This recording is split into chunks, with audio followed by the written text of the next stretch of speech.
नमस्कार। छत्तीसगढ़ में मुख्यमंत्री की कुर्सी को लेकर जो खींचतान चल रही है उसका क्या होगा, इस पर नजरें अभी भी बनी ही हुई हैं। हालांकि विधायक दिल्ली से लौट आए हैं, मुख्यमंत्री उत्तर प्रदेश के दौरे पर चले गए हैं और एक बड़ा सवाल अभी भी है कि क्या छत्तीसगढ़ में सीएम की कुर्सी बदल जाएगी? भूपेश मुख्यमंत्री रहेंगे, नहीं रहेंगे? क्या टीएस को कुर्सी मिलेगी? ये सवाल अभी भी राजनीतिक हलकों में है।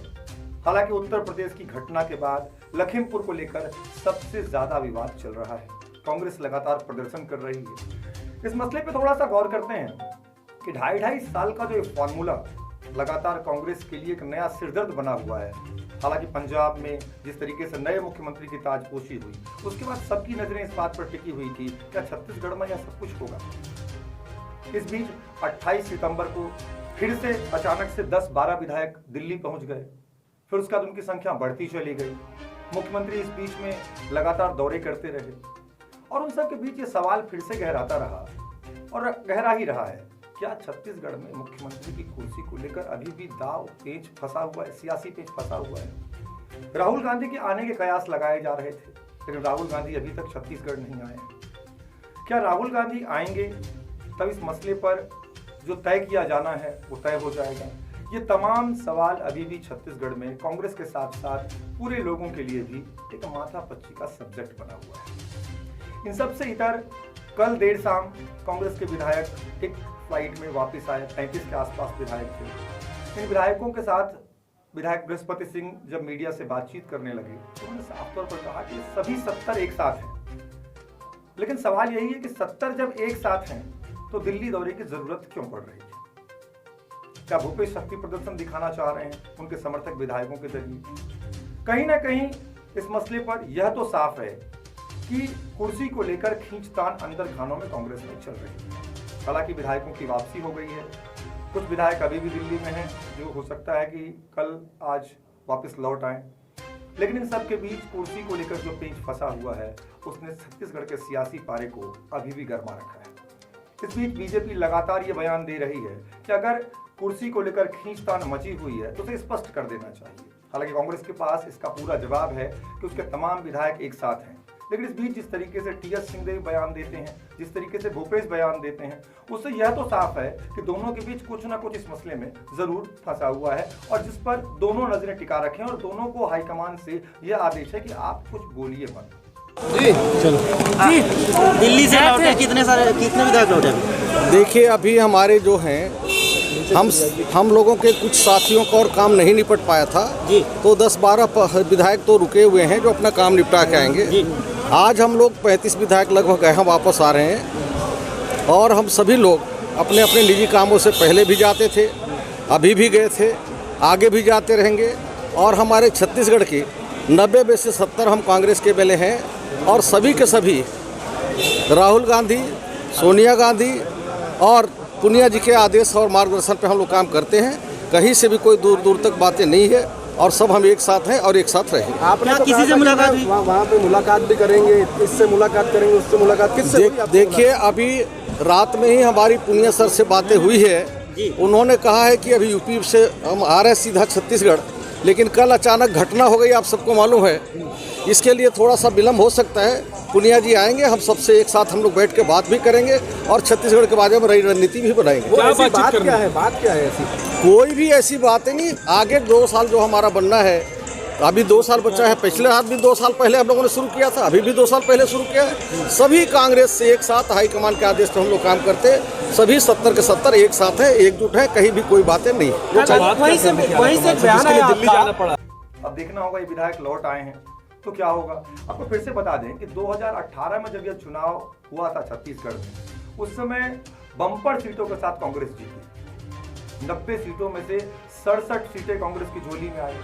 तो कांग्रेस को लगा कि कांग्रेस वाकई बड़ी एनर्जी के साथ छत्तीसगढ़ में अपनी जमीन बना रही है, क्योंकि 2019 के चुनाव में 11 लोकसभा सीटों में से कांग्रेस महज 1 सीट जीतने में कामयाब हुई थी। अब सवाल यह है कि जब 2018 में छत्तीसगढ़ के 4 बड़े नेताओं को दिल्ली की दौड़ लगानी पड़ी थी और ये कयास था कि चारों नेताओं को दिल्ली इसलिए बुलाया गया कि उनमें से किसी एक को मुख्यमंत्री बनाया जाए। उस समय भूपेश बघेल प्रदेश अध्यक्ष थे, लेकिन घोषणा पत्र समिति के माध्यम से टीएस सिंहदेव एक बड़ा चेहरा बनकर उभरे थे और ये बात लगातार कही गई कि घोषणा पत्र में जिन मुद्दों का जिक्र हुआ उसी ने कांग्रेस के लिए संजीवनी का काम किया और लगातार चुनावों में 3 चुनाव से 15 सालों सत्ता से बाहर रही कांग्रेस अचानक से बम्पर सीटों की जीत के साथ सरकार बनाने की दहलीज पर आ खड़ी हुई। कुछ किस्से इसके बताता हूं। जब दिल्ली में चारों नेताओं को तलब किया गया, भूपेश बघेल, चरणदास महंत, ताम्रध्वज साहू, टीएस सिंहदेव, उस समय ताम्रध्वज साहू जो इस वक्त गृह मंत्री हैं छत्तीसगढ़ सरकार में, वो लगातार इस बात की दलील दे रहे थे कि चूंकि उससे पहले के जब लोकसभा के चुनाव हुए थे उनमें से भी छत्तीसगढ़ में 10 सीटों में कांग्रेस को हार का सामना करना पड़ा था, लेकिन एक सीट वो जीतने में कामयाब रही थी, वो सीट दुर्ग थी और वहां से सांसद बने थे ताम्रध्वज साहू।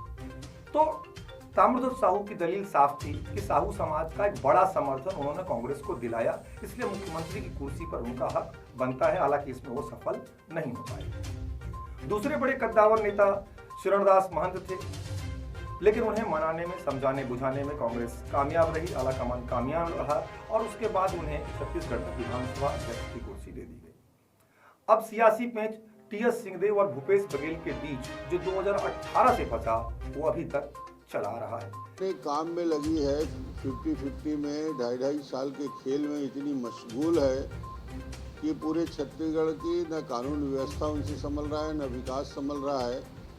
कवर्धा जैसी शांत जगह में अब इतनी बड़ी घटना हो जाती है कि लाठी चार्ज करना पड़ जाता है। तो ये सरकार को ध्यान देना चाहिए और सोनिया गांधी को और राहुल गांधी को निर्णय करना चाहिए या निर्णय की स्थिति से छत्तीसगढ़ को बहुत नुकसान हो रहा है।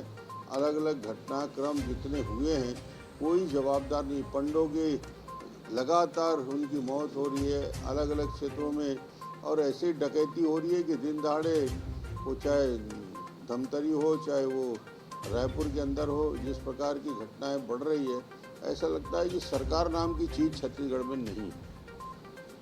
2021 के अंतिम महीने चल रहे हैं, इस बीच 2.5 साल का फार्मूले का जिक्र लगातार हुआ और लगातार ये बात कही गई कि दोनों ही नेताओं को 2.5 साल की बात आलाकमान ने कही थी। हालांकि दोनों ही नेता इस बात को नकारते हैं कि 2.5 साल के किसी भी फार्मूले की बात नहीं थी और हाईकमान जो भी तय करेगा वो दोनों नेताओं को मंजूर होगा।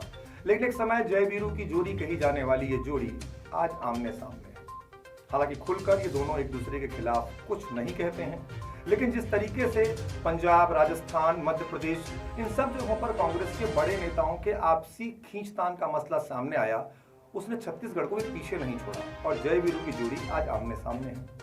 हालांकि छत्तीसगढ़ सरकार में टीएस सिंहदेव स्वास्थ्य मंत्री हैं और मुख्यमंत्री कमान भूपेश बघेल के हाथ में है। इस बीच दिल्ली दौरे पर लगातार टीएस सिंहदेव पहुंचे, मतलब पिछले 2 महीनों के अगर घटनाक्रम की बात की जाए तो लगातार दिल्ली जाने का सिलसिला विधायकों से लेकर मंत्रियों तक का जारी रहा। अभी भी 28 तारीख को जिस तरीके से विधायक गए, उस बीच चर्चाएं साफ तौर पर चलती रही कि क्या टीएस की ताजपोशी होने जा रही है, इसलिए भूपेश के समर्थक विधायक दिल्ली जाकर दमखम दिखा रहे हैं। 35 से ज्यादा विधायक कल फ्लाइट से वापस भी लौटे हैं। तो सवाल यह है कि 70 का जो आंकड़ा 90 में से कांग्रेस के पास है, उसमें से 35-40 किसके पास कौन है? ये पेंच क्या सुलझ पाएगा या ये पेंच कांग्रेस के लिए आने वाले 2023 के चुनाव में सिरदर्द बन जाएगा?